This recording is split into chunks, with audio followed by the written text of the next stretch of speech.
So what do you imagine when you think of a devil? Horns, hooves, maybe Al Pacino from the 90s movie? Well, folks from a small Scottish village had their own idea. See, in the late 19th century, this scientist built a wind turbine to power his house. He even offered to light up the main street with it. But people freaked out and called his invention the devil's work. Fast forward to today, some folks feel the same way about nuclear power. Our minds instantly jump to those scary images from Chernobyl and Fukushima. But today, we're gonna find out what your soccer game has in common with a lump of coal. Where hides the power that erases our cities? And why is a wind turbine not getting into heaven? Everything you see around you is packed with energy. The phone in your hand, the lamp, even your stomach digesting breakfast. And all of it follows one universal rule, the law of conservation of energy. In simple terms, energy doesn't just pop up and it doesn't just vanish into the air. Let's say you pick up a soccer ball. Right now, your muscles are storing chemical energy. When you move, it turns into mechanical energy. Then bam, you kick the ball. It flies toward the goal. It might seem like it's just floating, but it's already loaded with kinetic energy. When the ball's kinetic energy smacks into air molecules, some of it turns into heat. Not exactly fire, but still pretty cool. Like I said, every energy source we talk about follows the same rule. The real question is, what's the raw material? Where are we gonna unlock those jewels from? Take the number one energy source on the planet right now, fossil fuels. That's the stuff we dig up, oil, natural gas, and coal. Power plants run on this stuff by using heat, and they work basically like giant kettle. Spoiler alert, nuclear plants do this too. That scary smoke from the cooling towers? It's actually just water vapor. But how does a fossil fuel power plant work? Think of a campfire. You throw on some logs, they burn, giving off heat and light.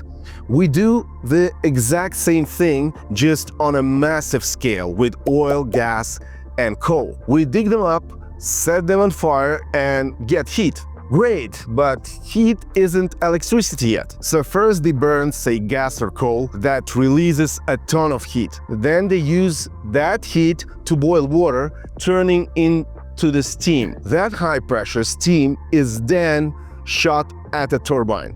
Think of it as a huge propeller, but instead of wind, it's spun by a jet of hot steam. As the turbine spins, it drives the generator, and this is the real heart of the power plant, because the generator is what actually makes the electricity that ends up in your wall socket. Now, here's the important part.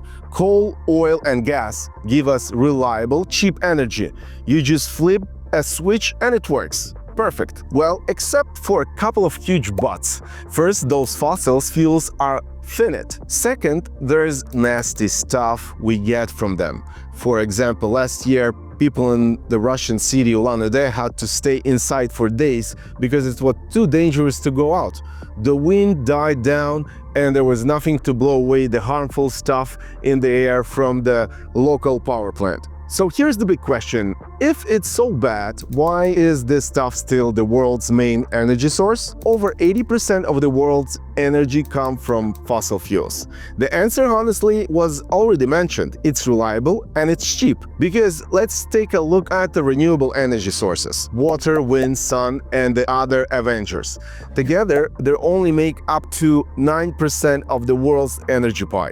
So why not 100? I mean, the sun is literally the biggest reactor in our universe. It's been working overtime for billions of years, no days off. Its rays just fall on solar panel for free, and inside that panel, the right material is ready to go, like silicon. The electrons in there are just chilling until a photon, a tiny piece of light, smacks onto one.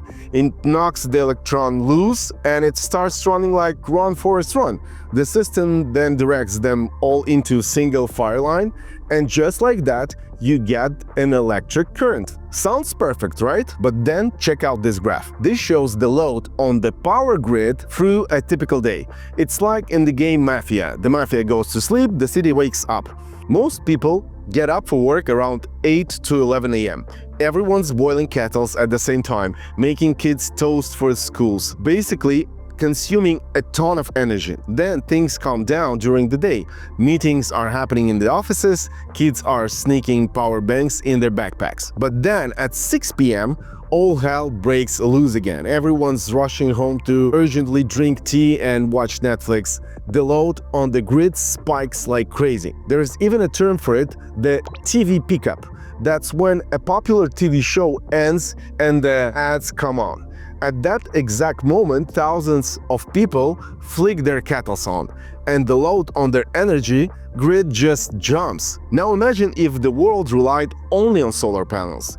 They just couldn't handle that load. Because the sun work's schedule is completely different. But that's not the only reason solar hasn't taken over the world yet. For example, to build a proper solar station, it's not just about slapping a few panels on roof. A real solar farm needs hundreds of hectares of land, and the materials for green energy aren't cheap and far from eco. Take one wind turbine with its base. It can weigh as much as 1,000 elephants.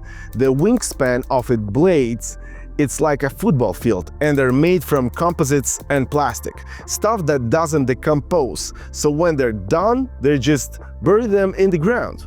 And they are definitely not going to heaven. You'd have to try really hard to commit that many murders.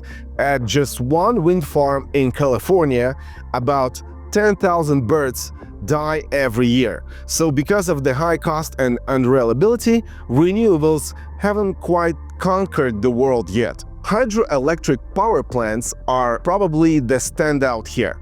A huge dam where the flow of water spins a turbine. And as we already know, that makes the generator work.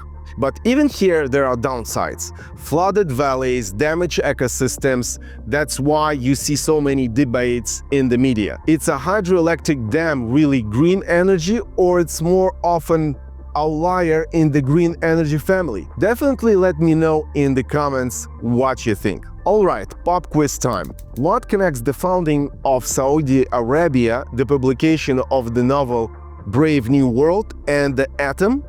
The correct answer is 1932. That's when German scientists first split the atom, and from that moment on, world history changed forever. And nuclear energy has two sides to its coin. The first side is dark. I mean, what does 1932 mean? The very next year, Adolf Hitler came to power in Germany.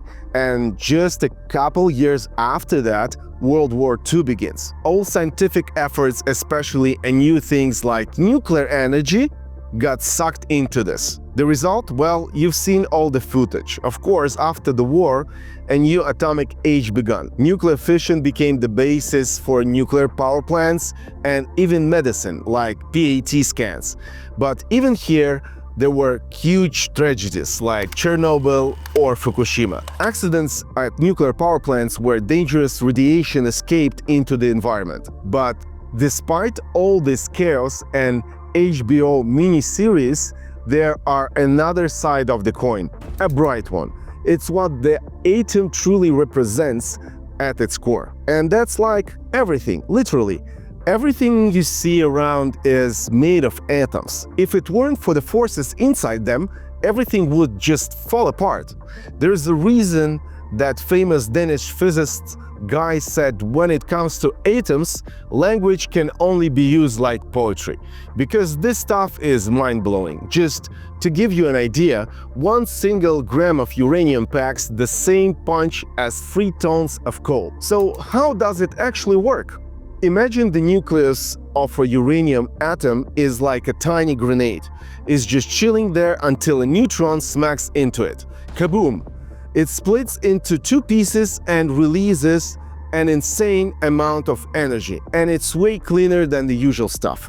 Nuclear plants produce something like 68 times fewer emissions than coal plants. Plus, it's cheap. The poorer countries, the nuclear power is pretty much the only way to get enough electricity. They can't afford to import shiploads of gas and coal. Right now, there are over 400 nuclear plants humming away on the planet. and about 80 new ones are coming within the next few years. And get this, nuclear power is going through a revolution right under our noses. We're used to thinking of nuclear plants as these huge multi-story fortresses, but times are changing.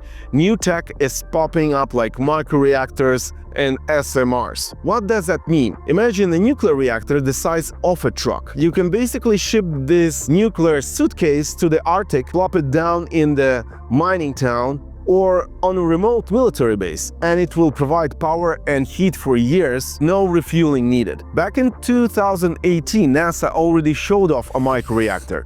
Its power, 1 kilowatt. It's based on their kilopower tech, which they are literally developing for conquering space. And check out what the Russian nuclear microreactor Shelf M looks like. Basically, the Tesseract in Loki's hands is becoming our reality. Besides microreactors, there are SMRs. This is the medium class. Imagine Lego. A factory stamp out the modules, and one site, they just snap them together like a construction set. Need 50 megawatts? Install one model. Need 300? Install out 6. China already has the HTRPM up and running. And Russia has a whole floating nuclear power plant, the Academic Lomonosov. But the biggest enemy of microreactors and SMRs isn't some supervillain, it's a simple piece of paper. The thing is, developing these technologies require a mountain of approval from regulators, certificates, inspections, and so on. And the potential in the nuclear sphere is absolutely massive. Some estimates say the global SMR market could be worth over $500 billion by 2035. But as they say, we'll see. Do you want to stay on top of future tech? Then hit subscribe. You should also check out our videos about Musk. Find out what kind of energy the genius billionaire philanthropist is betting on. And don't forget to drop a comment. What's your take on hydroelectric dams? And do those massive wind turbines give you megalophobia? Alright, that's it for now. This is Energy Brainer signing off. Stay smart and stay energized.